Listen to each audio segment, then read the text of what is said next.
All right, I get it. It's a big call. 30 minutes in 7 months. How's it possible? Well, first, I need to clarify. It's actually 26 minutes. My PB that I ran in 2018 is 3 hours and 5 minutes. I've set myself the goal that in October this year at the Melbourne Marathon, I'm going to run 2 hours and 39 minutes. It's a big change. How am I going to do it? What training, what routines, what structures am I going to put in place that's going to give me a much better chance to take such a big chunk of time off my marathon personal best? All right, to be completely honest, I think it's important that I acknowledge the background of my sport here. I grew up as a middle distance runner. 12 years old, I fell in love with the sport.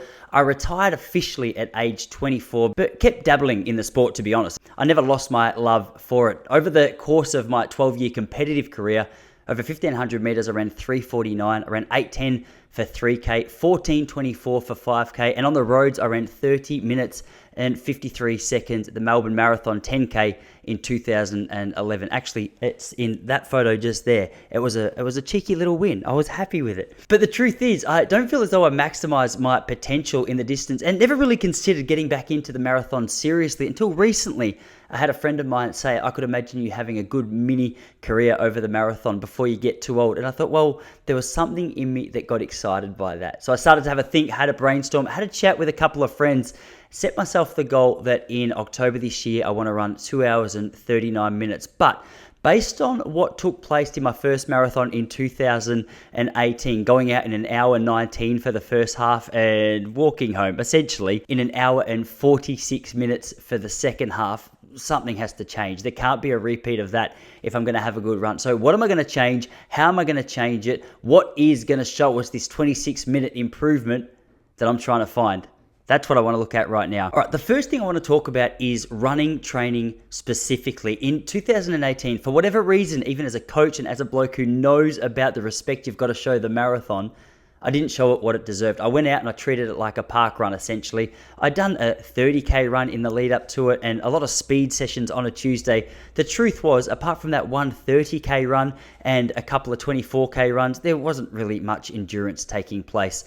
After about 24 Ks of my marathon, I learned really quickly that this was important for me to be able to focus on. So that is going to be my first point of call. My goal at the moment for the next few months up until June, I'm aiming to run about 4 days a week with the maximum long run length being 24 Ks. The shortest, it will be around 20 Ks on the Sunday. The purpose there is to gradually just build up my aerobic capacity, welcome my legs back to that more long endurance style running, and just give myself an opportunity to test the waters and see how I feel lifting the average of my Sunday run by about 2 kilometers each month. But apart from that, obviously running is potentially a 7-day-a-week thing. How am I going to do it? Well, as I mentioned, up until June, I'm going to run about 4 days a week. At the moment, it's a long run on a Sunday. It's an easy run on a Tuesday. It's a session of some form on a Wednesday, and then another easy run of about 8 to 10K on the Friday. I feel as though my body is handling it relatively well, though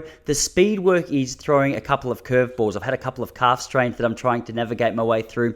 But assuming my body adjusts, responds nicely in the training up until June, here's how I'm going to structure it for the final 16 weeks. The average long run is going to be around 2 hours and 15 minutes on a Sunday, though about 8 weeks out, I'm going to go up to around 40 to 45 Ks just to test the legs a little bit. Throughout the course of my week at this stage, I'm going to run 5 to 6 days a week, with my main sessions being the Sunday long run that I've just spoken about and a Thursday session. These Thursday sessions will probably include an extended warm-up of about 5 to 10 Ks on some sessions. And then the sessions will be comprised of runs like progressive runs, where I just gradually build up the pace over a longer period of time, maybe 45 minutes to 60 minutes. Beyond that, it'll be longer reps like 1Ks and 2Ks. And then there'll be tempo runs, hill circuits, and possibly a few other style training sessions. But ideally on that Thursday session, I can imagine hitting between about 18 and 24 kilometers when it really hits its peak. They're the main 2 sessions of my week. The Sunday long run is going to start to include some more progressive pace at race pace towards the latter stages of my Sunday long run, just to give my body a bit of a feel for what it's like to run at that pace. Obviously, the aerobic benefit that comes through a workout like that is huge. The rest of the week is going to be comprised of easier, longer runs. So on a Wednesday, I'll get up between about 75 to an hour 45 at a relatively comfortable pace. I'll just run to feel. And then on a Friday and a Tuesday, I'll do the same style of run, but a shorter distance, maybe 50 to 70 minutes. The other days that I haven't spoken about yet, Monday and Saturday, are going to be optional rest days or easy run days between about 30 to 45 minutes if I'm feeling exceptional. I'm not going to double any of my runs. The only doubles I'll potentially look at doing is some cross-training doubles where I might jump in the gym and do some work on the elliptical or on the bikes just to build that aerobic base, but don't worry about the impact that it's having on my body, because my main focus is keeping my body in order and together if I'm going to run this 2 hour and 39 minute marathon. The next thing I'm going to focus on, which I really didn't give enough credit to in 2018, is my fueling. I'm going to partner up with Precision Hydration, who I've used their products before. I'm a really big fan of what it is they offer, but I'm really going to invest some time and effort learning and implementing a drink and fueling routine throughout my long runs and my longer sessions. The reason for this is obviously your body goes into depletion of its energy stores pretty quickly in an event like the marathon if you're not on top of it. And one of the biggest mistakes I made in the last marathon was just not even looking into this, relying completely on diet and hoping that would get me across the line. It didn't, all right? I needed more training and more focus on the fueling. The other thing that I'm going to do is focus specifically on my pre-race meals. In the lead up to the marathon, I'm going to have a couple of meals like pasta and bagels, and I'm a big fan of oats. Controversial in the running scene, I know, but these are going to be things that I get down pat before race day comes, so I can get out there on race day knowing that I'm fueled up effectively and that I'm not going to be hungry or too heavy throughout the course of the run. The next thing I'm going to look at, and I hadn't looked at, and I feel overwhelmed, honestly, is the shoes world. Since 2014, the world of shoes have just transformed. As far as I know, like the Alpha Flies and Vapor Flies didn't exist in the same capacity, if at all, in 2014. And just seeing that some shoes are now being classed as illegal in the competitive world is really eye-opening to me. I'm leaning towards the Vapor Flies, the Alpha Flies, or I think they're the Metaspeed Plus with Asics. Always been a big fan of Asics. So if you've got any recommendations for race shoes, they're what I'm thinking. Most of my other work's just going to be done in normal trainers. I'm not that worried about going super fast in any of my sessions right now. Maybe later in the piece, as I start implementing some faster Ks or 2Ks or some tempo runs, I'll look at having like a training style flat that I can implement there. But for the time being, my main goal is to make sure my body's up and about, because if it's not, it doesn't matter what kind of shoes I have when it comes to the crunch, I won't be out there running fast. But they're my three preferences right now. As I said, if you've got any recommendations or any thoughts on those shoes, let me know in the comments below. I could really do with your help. The other thing is just the recovery side of training. I mentioned that the Monday and the Saturdays are going to be my recovery days, which is completely off or a very light jog. The goal there is obviously I want to come out to each session feeling really good, feeling really strong. It doesn't mean I'm always going to go super quick in every session, but I want the legs to feel as though they're adjusting to the heavier workload that I'm giving them.